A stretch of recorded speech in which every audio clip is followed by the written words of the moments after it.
Hey yo! Welcome back to the WNBA, and yeah, we have some news about the WNBA coming out. Of course, we have a lot of, basically a lot of blowing up with the NBA a lot in the last, I say, year and a half or so. There has been some great players playing. Of course, we have veteran Diana Taurasi, who has been in the league for 20 years at this point, I think.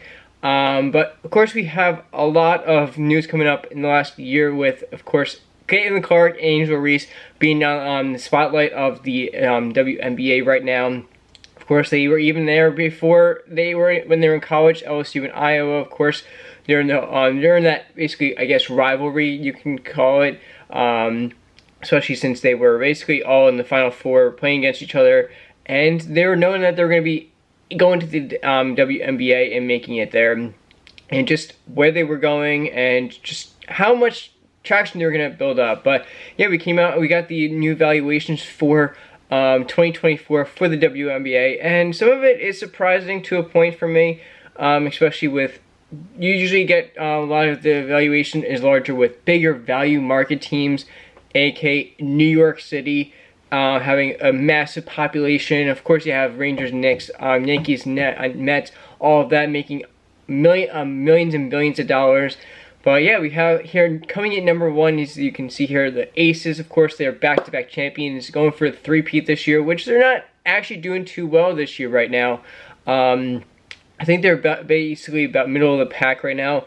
But yeah, we of course have Seattle. It's kind of surprising. It's not crazy big market, but of course you have next three. It's crazy how much money they've made, and they're still basically losing a lot of money. But yeah, the ones that are not doing too great are, of course, Atlanta. I'm not really surprised about Dallas, kind of, especially with having the Mavericks being such a big team down there, and I guess they're kind of becoming a bigger and bigger market, especially also now that they kind of already were a big market, especially with having Mark Cuban down there. He's massive.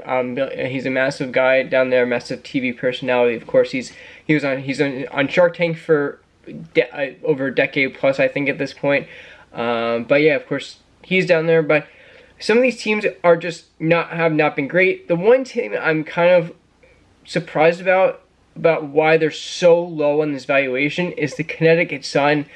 Granted, yes, they are a very good team, going to the playoffs every year, but they're not really in a crazy big market. Again, they have New York. They have, of course, Liberty is up here top three. But they're not a bad team. But for the most part, a lot of these teams have... a lot of people out there have not really been watching the WNBA for the last few years, especially since the way that you can watch it is not that easily. I think it was 2 years ago, I was like, oh, let me see about a game here. I kind of want to watch basketball. I don't want to watch highlights anymore. There's no NBA. And I went on, and it's on Facebook Live. No one uses, I don't know, really many, I'm sure millions and millions of people do, but not to watch a basketball game. You're not going to sit on Facebook and watch it like that. Amazon, it's been on there forever, but a lot of these teams are going to be making so much more money because they're all, if you see, there's 2 or 3 games on now on ESPN, CBS. We have here, you have some of the biggest games that we have had have been on ESPN2, ABC, WNBA Countdown, which I'm pretty sure is, yeah, ABC and ESPN2, which is basically all the ESPN channels. Literally everything owned by Disney, which is, of course, ESPN, ABC, is all making a crazy amount of viewership. And this year alone, and if you see it here, Indiana Fever, I think the WNBA Countdown had a whole lot of teams. Indiana Fever, and this one was actually just I think this one was this was the first game of the season, yeah. Which of course I'm sure many people watch, especially with the hype being so big at that point. Which it's crazy how that averaged 704,000 fans.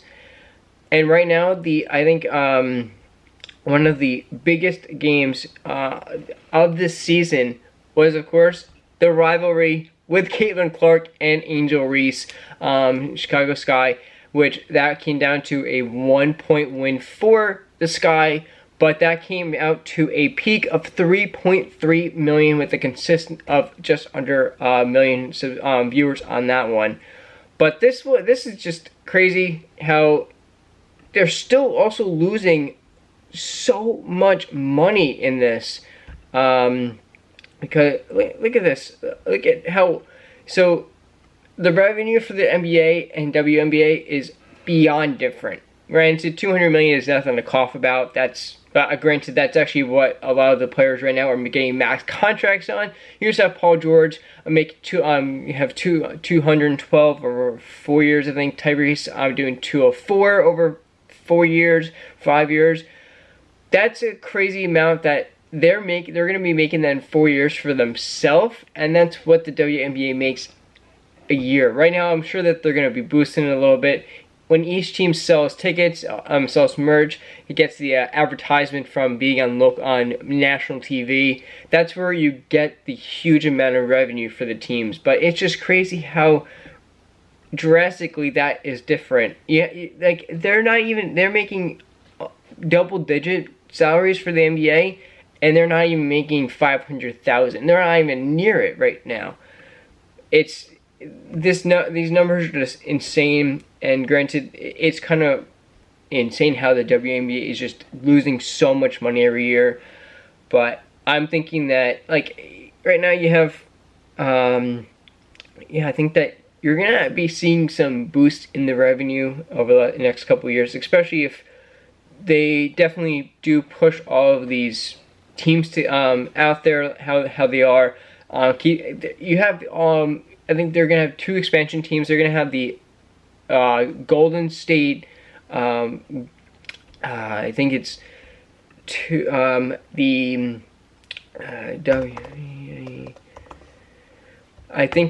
don't remember. There's gonna be one starting the Golden State Valkyrie. I don't know if I'm saying that right. Which is starting next year, and then we have the Toronto WNBA is starting the year after, which I don't know if they've already named the team for Toronto. Toronto WNBA. I don't think they've named it yet. No, there's no name for that one.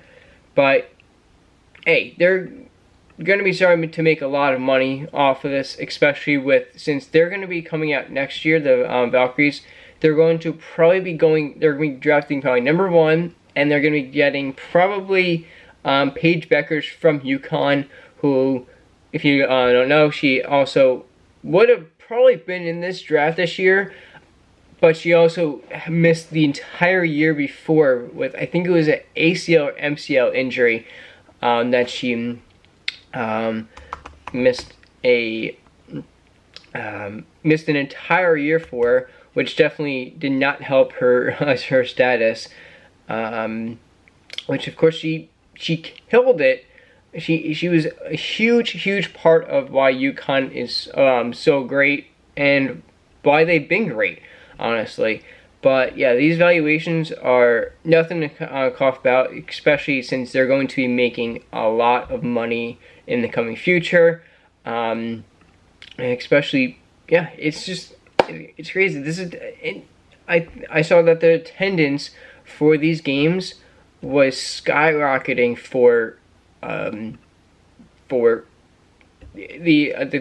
games against with the Fever. They're all moving to the bigger arenas for the NBA teams, like they had against the Mercury. That was a big I wouldn't say rivalry. It was more of just a expected game with the veteran on there, Diana Taurasi. People were saying that she was kind of throwing shade at her, saying, "Hey, you're gonna have a rough time. Like, I don't like you." But I think it was more of like, "Hey, like, you're killing it in college right now, but this league is different. We're different. We have bigger players. We have some players you never played against, some players from different countries, just like the NBA. How you have a lot of guys from France, Germany, Slovenia. You have all that. You have just across the globe, you have players coming in. Again, yes, the media is always trying to screw things up and trying to put words in people's mouth and see what they say and see how they can kind of make this whole thing a story and see what they can do. But they had the game, and when they, before the game started, they had a little press conference with Rossi. She was like, "It's gonna be fun." Nothing else. Everyone was like, "Oh my gosh, you can't say like, oh, she's a great player or whatever." Yeah, it's a competition. You're going against someone. It's a and you of course see, if you saw during the game, they were feel shy. Granted, it could have been just maybe that, hey, like, let's smile, let's give them a good little smile for the camera right now. But that's gonna be, of course, you have I think they said it was 19-year difference between Clark and Taurasi. But yeah, that's gonna be great competition every time they play each other. And yeah, this is just it's gonna be a good competition with them, especially with how good honestly the Mercury have been. And let's see what their I don't even know what their standings are right now. But yeah, they honestly the team that has so Fever and Mercury are right near each other. They're within a win game, 2.5 games of each other. Actually, just 2 games right now. They're right now, but yeah, the Vegas is not doing as great as people thought they were going to be. They have a good team. They have a very solid team. They're just not hitting down the shots that they would originally. We have, of course, you have the Mystics, who kind of had the little magic come out with them, and they were undefeated. They had no wins until I think about a week and a half ago, and now they have 4 wins. They just kind of had a little, I want to say, spark, but they're not the Sparks. The Sparks are right above them, who are not doing great. Of course, they did lose Cameron Brink, also one of the big stars that just got drafted, and not exactly talked about a lot, but she was definitely a big reason for also why the WNBA is where it is. Of course, went to Stanford, had a good run with them. But yeah, this whole Fever Chicago and Indiana are going to be such a great rivalry, and a reason why this, I think, WNBA is going to explode even more than it has been in the last couple of years with Sabrina Ionescu. I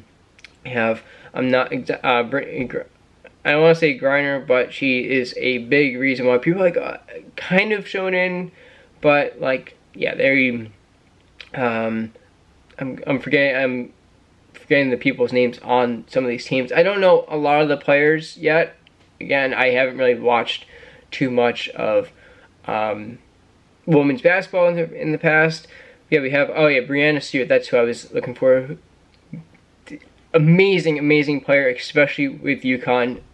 I think she won championship every year she was there. Again, UConn had like a 300 game win streak or something like that at one point.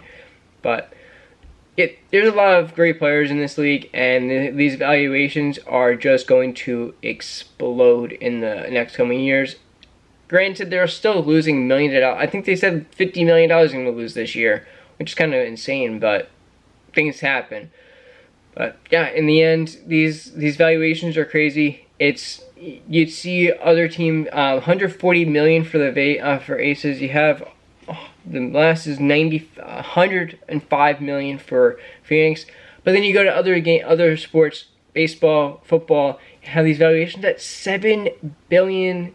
It's like $7.5 billion for the Yankees, $7 billion for the Cowboys, Patriots, Golden State, Lakers, Celtics. All of them are in the billions and billions of dollars, which is beyond far from $140 million. But hey, you gotta start somewhere, and of course, the NBA does own part of. I don't know how much the NBA actually owns of the WNBA. Let's take a look. As of 2023, WNBA owns 50% of the WNBA.